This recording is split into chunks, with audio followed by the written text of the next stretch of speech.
but as Senator Jacinta Price warned last year, quote, "Mark my words, with federal Labor abolishing the cashless debit card and NT Labor opening the floodgates to alcohol in vulnerable communities, rates of DV and sexual abuse are about to skyrocket." It's become a humanitarian crisis, and the PM's fly-in, fly-out visit on Wednesday has really done little to help locals on the ground. Now, if you're wondering why Peta can't be on the show tonight, it's because she's travelled all the way to Alice Springs today to see for herself what it's like on the ground. And joining us now live from Alice Springs is Peta Credlin. Thank you for joining me, Peta.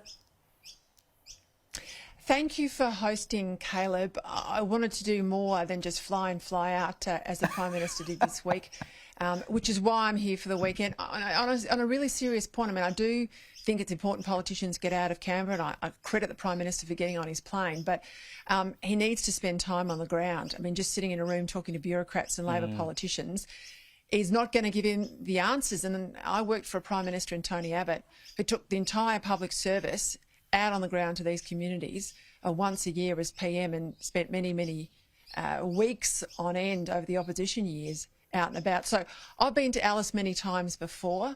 I worked in the Howard government during the intervention, and obviously I worked for Tony Abbott, who had a keen interest in Aboriginal affairs. I want to see policy solutions. I don't want to see sound bites or spin. And our colleague Matt Cunningham has done a magnificent job, and not just this week, of course, but in recent months highlighting these issues. So I want to be on the ground and talk not just Aboriginal people and Aboriginal leaders and people at that end of the spectrum, but also the business people, the residents of this beautiful city of Alice Springs.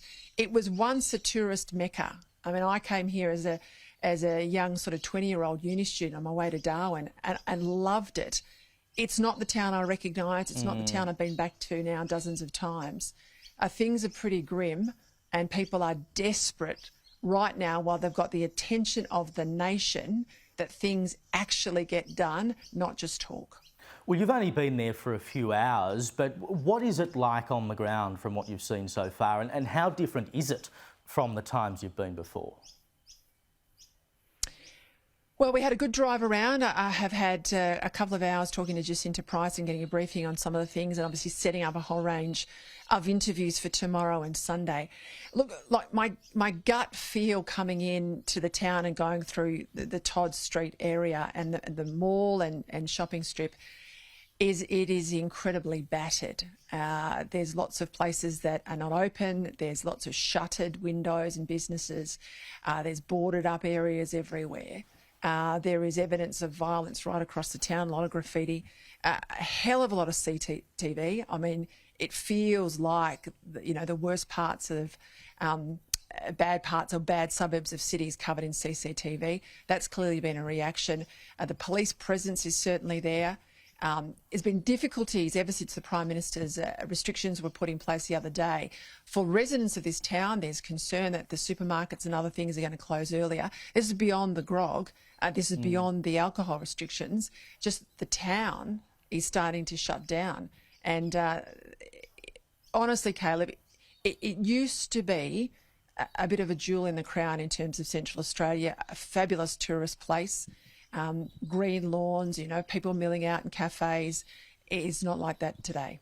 Well, I suppose the question to be answered is, how did we get here? I mean, it's no secret that this was coming. Many people, including Jacinta Price, as I've said before, the Mayor, lots of people have tried to have something done about this for the better part of a year, and it was fundamentally ignored. It'd be interesting to know from people on the ground how they feel about that and how they react to the Prime Minister's visit this week, and whether the restrictions he's put in place are really too little too late.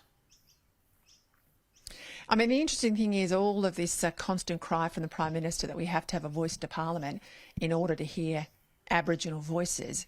He's got two strong voices in the Parliament, Jacinta Price and Marion Scrimgeour. Marion's on his own team. She's down there in the lower house, and her maiden speech couldn't have been clearer. These grog bans, imposed, of course, by the NT government but supported federally, have got to be put back in place. Everything being lifted, was supported by the NT government, done by the NT government.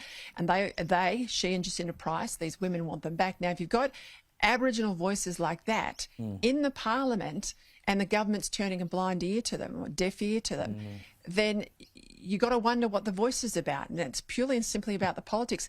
I don't think anyone thinks that this is an easy problem to fix. But at the same point, it's not rocket science. Caleb, it's not rocket science that if you put grog back into these vulnerable communities and the women are saying, please don't, we're on the front line of domestic violence and our kids are vulnerable, you put the grog back in, that you get a spike in all of these issues. And that's where we are tonight. Well, apparently we need a voice to Parliament to tell us that. We couldn't have worked it out for ourselves. Now, obviously, you'll have an action-packed show on Monday with everything you've collected up in Alice Springs, Peter. What are you planning to do this weekend, and what should we expect to see on Monday night? I'm going to talk to school principals. I'm going to talk to them about the issues of kids, because the kids are not all using alcohol. The violence is not necessarily alcohol fueled with young people. There's the issues, a lot of issues with women, Aboriginal women. There's issues with people in the town who run businesses. They don't want to cut and run from Alice Springs. They want to get back to the sort of tourist town and community that they used to have. People right across the border. I want to show my audience how boarded up this town is, that residents live behind sort of 7-foot fences. This isn't the town that I remember, and so many people who've been here, as my viewers have, will remember. I know Matt's done a fabulous job, and I want to augment that, and he's gone home to Darwin to have a bit of a break. I think this is too important to let slip off the Sky agenda or the national agenda. And I'm not going to run it all out on Monday night, because I think there are other issues facing our nation, absolutely.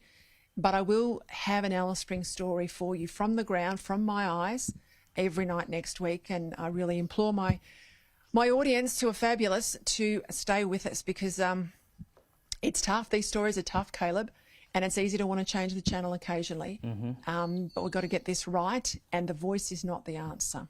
They are tough, but they are important. We're looking forward to seeing what you have for us next week. Thank you for joining me tonight, Peter. Thank you, Caleb.